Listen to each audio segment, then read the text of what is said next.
in general. But that's the key. So you basically pick heroes that have a harder time farming.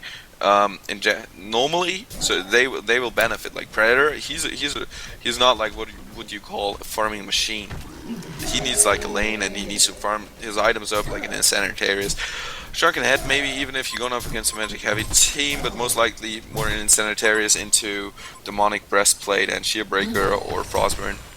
Whatever you prefer, there's been a big debate about that. At least now forums. Yeah, but it's just really going to come down to this as Predator leaps onto this Wasso. Wasso drops extremely Nice low. attack. Nice ball, nice entangle. So unfortunate, and there comes a Flint Eastwood ultimate, finishes him off. Yeah, it's just Pestilence Invisible coming in, stunning this Wasso, and he gets finally taken out. But Scout chasing after this Pestilence, trying to do everything he can. At this point, it's not very much. But Flint Beastwood tries to help. One more auto attack. Come on, guys.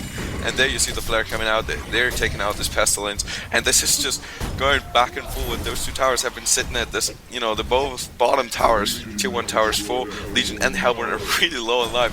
Nobody seems to care about them. Like, they're just trying to kill each other, trying to have some fun. It's good times. I'm having a graphics bug with this body, that body of Ophelia, but I don't care. It looks pretty. And, yeah, like, we can sit here like we had no first blood till 7 minutes into the game, which says a lot about the game. Basically, very passive, very passive playstyle, no coordinated ganks. When something happens, it happens pretty uncoordinated, which I think is just encouraged by the fact that you don't actually lose that much if you die, because you still can come back at any stage in the game.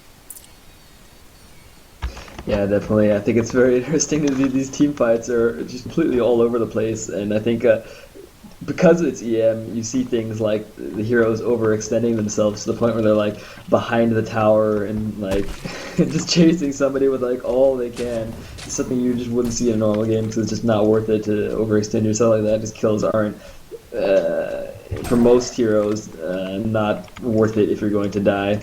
So definitely seeing a lot of scout chasing people back behind the tower. Yeah, and we of course also see item adjustments. Like, look at this Pestilence's item. Look at look at these items. Like, what would you see on a standard Pestilence? Bracers, a Soul Ring, even a Trinkets of Restoration. That is just that is just not what you would normally see on a Pestilence. You would expect that Blink Dagger, of course, or Portal Key, respectively. But yeah, I'm just gonna be very curious and just watch this with joy. It's been a very fun game at this time. Okay, there we see the arrow going on to Balfagor. Who did? Did you see who Tundra ulted? I just saw the ult going off, but there was nobody there. I was not watching Tundra at that moment. Okay, I just saw the ult. I think he ulted a creep, but that would have been. It's about the extent of easy mode in a nutshell. It's just Tundra ulting creeps, as we do see action here on Pestilence. Starting with a money shot, can this bear get an entangle? That's what it's going to come down to. As Flint Beastwood opening up, but Forsaken Archer dropping Crippling Volley and her ultimate. And this is just not looking good for the Legion team right here, as they're just all getting completely mowed down. Scout is still getting all sorts of gnarly on this Pestilence, however, and he is not going to be able to keep line of sight long enough to get a good marksman shot off. It's a shame, really. I think the bear and the Scout really kind of synergize in the fact that you can send the bear head, but this is going to be interesting because they do have vision on Scout, so there's no way for him to juke them, and he just got completely fell for the trap as he just gets smacked down. Trap card activated. Ophelia is baiting the crap out of this Tundra, but Valkyrie was there as well, so she's going to get out of there just fine, as Pudding is completely out of mana. So yeah, I think what's interesting for me in this game is the fact that usually EM games, you could always say in the late game, very one-sided, it's like one team out-carries this team, but I think in this situation, if you ignore how things are going score-wise right now, it's actually pretty even, I would say, in terms of out-carrying potential, because Predator is very strong hard carry, but I think Scout is just one of the strongest carries against Predator, because Predator's main DPS output is his auto attack, and when you have Scout popping out and disarming him, it's extremely painful. But then again, you've got something like Pestilence to do a very strong counter against Scout, maybe not so much in a team fight, but more in the mid game with his ult is very, very annoying because he gets it off early on a team fight, and then the Scout will just end up dying. It's kind of inevitable. But you got Flint Beastwood, which is another very hard carry for a ranged carry, I would say. But then, I mean, you've got Forsaken Archer on the other team, so I think it's very difficult to say who's got an edge here. But I think it's going to come down to who can get the initiation off better. And with that said, I hope this Pestilence is going to pick up a portal key, perhaps a Shrunken Head, because they're definitely going to need that initiation to jump in there and just get as many people down as possible.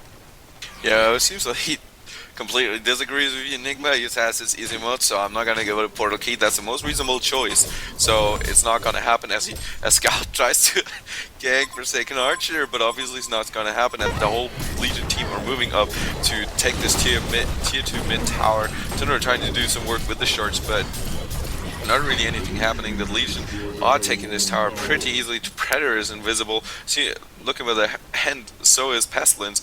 So we have two invisible heroes going on here. Why is the Predator invisible? Missed the last ultimate.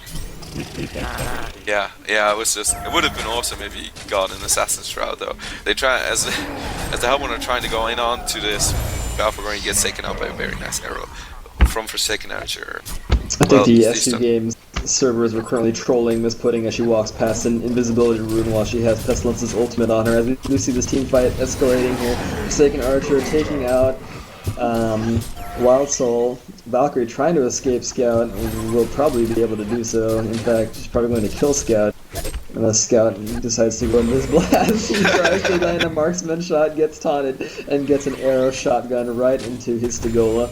And that's going to be that. Another team fight in favor of the Hellborn. I don't know, man. I don't have a good feeling about this game for Legion if they keep this up. They just can't really keep losing this team. I mean, this Scout, I don't believe he doesn't have his battle, or not his battle figure. He doesn't have his Rune Axe yet. I think Rune Axe is like the crucial item for the Scout. Like before you get the Rune Axe, like I've seen builds where you don't even get boots before you get Rune Axe. So the fact that he doesn't have that yet and it's easy mode and it's 20 minutes in says a lot. And I think it's unfortunate that he's trying to gank people because I never try to gank people with Scout before I finish my Rune Axe, since his DPS output is just not good enough. As you see the Hellborn trying to push here this mid tower, kind of a ballsy move, but Legion actually very dead at the moment, so this is probably going to happen.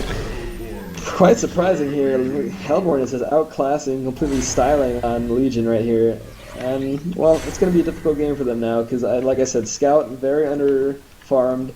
Flint Beastwood having a pretty good farm, 3-1 kill-death ratio, but again, he doesn't really have any items, like nothing really to claim to fame.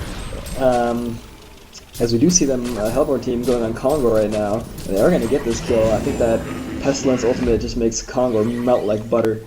And we should be seeing some of our core, like, mid-game items start to come out now. Forsaken Archer does have her Whispering Helm. Predator. Also, I think it's kind of unfortunate that they have so many Abyssal Skulls on the Hellborn team. I would rather just have one, especially for the Pestilence, like you already mentioned. But oh, well, we're going to have 2 Abyssal Skulls on the Hellborn team now. But yeah. Yeah, basically. It's a, you know, as you said, Forsaken Archer, she's gotten really well farmed. She's even got this token of life right now. But in general, I just like, if you want to pick an EM lineup, then you want to make good use of the fact that in EM, you get a lot more farm with having less to do for it. So heroes like Solstier and Forsaken Archer, in my eyes at least, lose some viability in EM because one of their strengths is the fact that they can farm so extremely well. As Pestilence, old Scout.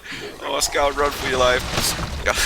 Tries to run away. It seems that he's going to be able to. So, oh, what an arrow. That was so close. And now Valkyrie tries her best to get onto him. This ultimate from Pestilence lasts so long, but Scout is fleeing back into the arms of his allies. But yeah, as I said, I feel that heroes that have very strong farming tools lose kind of a bit of viability in EM because they cannot make that much, you know, out of their advantage in terms of farm, because everybody can farm in EM just because it's so easy. But they, you know, the Hellborn doing really well. Obviously, looking at the kill counter, even looking at the stats, they're really far ahead right now. But it's EM, so everything can still change, and tower-wise, it's not looking too bad for the Legion team. Yeah, I think it's just unfortunate the scout is still trying to gank. I mean, he just really needs to farm at this point, and he just keeps trying to like gank the Hellborn jungle, and it's not happening. As you see, they keep shutting him down. I like to point out the highest level is actually currently Valkyrie at level 19. I believe she's 4 levels above anybody. She's just completely balling out of control. And in fact, she does have her Geometer's Bane already. So we did see that used earlier when they were pushing that mid tower. I figured it was an illusion rune. Actually, it might have been an illusion rune. I'm not sure. She actually has an illusion rune and her Geometer's Bane right now. She has the illusion rune bottled up. I'd like to see a push happen bottom or somewhere while she has this, because that would be quite. I mean, they'd probably be able to melt that tower like they did last time. But Hellborn, the rest of her team doesn't seem too interested as they are going back to farm now. And well, why not? They have the advantage. They can pretty much just farm. Nobody's going to stop them. I mean, Scout might try, but he's not going to succeed. As we do see Legion trying to make something happen here bottom. They are now going for the all-man. They're using the buddy system here as they're going to be pushing this bottom lane, all 5. And it's interesting how this will happen because I would definitely give the pushing capabilities in favor of the Legion. I mean, they just have Ophelia. They have the pushing team. I mean, it doesn't get much better than this, really. So I'm going to see how this is going to work out as Valkyrie just jumps out in a stylish fashion. We should see initiation from Hellborn any minute. We do see Pestilence have the portal key, and there it goes. He flies in, misses everybody with his stun. That was tragic. We do see Valkyrie here popping the Geometer's Bane as the Legion just doesn't even seem interested. They're just running away as Scout somehow gets an arrow to the face, gets an ultimate to the face, and is dead, and Balfagor is dead, and this is going to look like another classic Hellborn and Legion mowdown. There's a bloodbath coming out for Brown. This is just very unfortunate as Flint Beastwood doesn't any of that and gently teleports to top and just pretends like that didn't happen and just begins farming, which is probably what I would do. It's probably a good move. But things not looking too good for Legion here because Hellborn is definitely going to counter push at this point, and with that Geometer's Bane and all that pushing power, while not as good as the Legion's, is definitely with this kind of level advantage. We do see a level 21 Valkyrie. This is silly. This is ridiculous. I mean, Valkyrie's played really well. She's landed some very nice arrows. She's and the Micromancer asking for best of 3. I don't think so. As Scout says, it's only going to be 1. But it's quite unfortunate for Orange here. I have to say, I feel bad for him, and I feel a little embarrassed to be part of this too right now. Just because, I mean, look at Orange, and he's probably he wins MVP of Legion team. yeah, the Scout does definitely not win it. That's for sure. But also on the Legion side, like I generally, there's certain heroes that you look out for, and because you believe that you know them very well, and that's Balfagor is one of those heroes. As I said, I wrote a guide about him, and I just disagree with the item choice that Ram is putting. Like, as the EM mode, I think Balfagor just does not really adjust to it, and getting like ghost marches. I mean, it gives you definitely mobility. It gives you even, he can get some quite, I don't know, he's not a ganker. I feel he's really weak as a ganker, but it helps his positioning a lot. But, a lot with those creeps that they have, the amount of creeps that they have, I think Plague Greaves would have definitely been the better choice, just to increase that, to maximize your pushing power. And also the Shrunken Head is, in my opinion, in general, not a very favorable item on Balfagor, because it draws aggro away from you, and that's not generally what you want to happen. Is basically that you draw the aggro onto you away from your team, and you can you either force them to focus you down. That will power up your ultimate, or they will not. They will ignore you, and you will unleash hell on them with your ultimate. And Shrunken Head is just like it makes it so easy for them to ignore you. It takes away that choice that they have and that they have to make in general, and I just generally don't like it. Yeah, I like to touch back on the thing with the boots. I definitely, it might have made sense if only one of the Legion heroes had just picked up the plated greaves, but as we see currently, 26 minutes in, none of them have a plated greaves. I mean, this is a team with Balfagor, with Wild Soul, with Ophelia. I mean, you need a pair of plated greaves in there somewhere. It's just meant to be. So I'm a little disappointed to see that. I agree with you. I usually pretty much always get plated greaves over Ghost Marches on Balfagor just because he's an alright ganker, but I feel like even the plated greaves, they're not even that bad for ganking because they increase the damage of your minions by quite a substantial amount. But he's a pushing hero. That's what he's good at. That's what I like to use him for. Shrunken Head